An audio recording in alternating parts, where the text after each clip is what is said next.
In 1980s Britain, a young black boy growing up in a council house lived through 14 years of intense working-class precarity.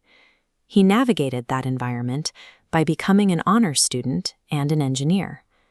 By his late 30s, he had secured a mortgage, built a 20-year career in computing, and maintained a decade-long marriage. For Billy Bumbo, the pseudonym he would later adopt, this life was a repair mission. He intended to provide the stability for his own children that his parents' divorce had denied him. This meant his entire sense of worth was invested in a single project, being the provider his own father wasn't. There was no margin for error if that project failed. When Billy turned 39, his wife ended the marriage. Because he had placed the complete weight of his childhood healing onto that relationship, the loss triggered intense anxiety and hypervigilance. He was consumed by a feeling of total worthlessness. To survive the emotional collapse, he later admitted that he constructed a false story to live inside, what he called a phony narrative. This psychological fracture created a massive void.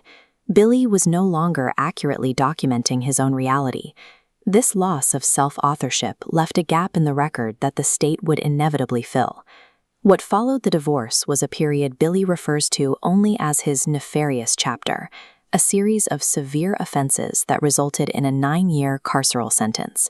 He refuses to detail these crimes in public. He claims a strict boundary of privacy over that time, opting to own his guilt as an anti-hero rather than seeking a narrative of complete innocence. In 2013, the courts transferred him to Broadmoor, England's highest security psychiatric hospital.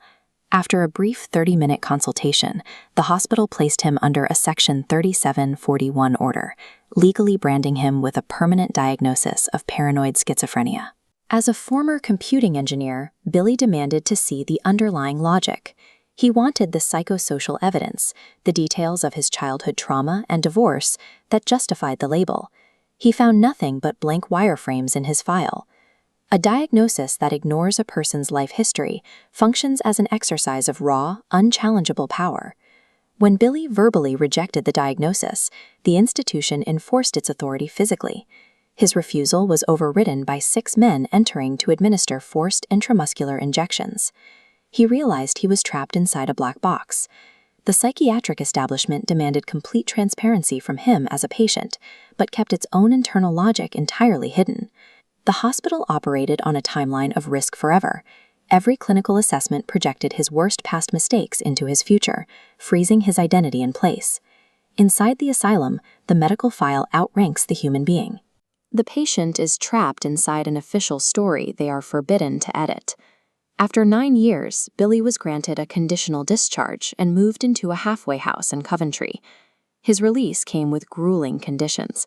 He was subjected to daily check-ins from staff, monthly supervision meetings, and mandatory quarterly injections. He was physically out of the hospital, but he described himself as spiritually incarcerated. His mind and his future were still legally defined by a document he rejected.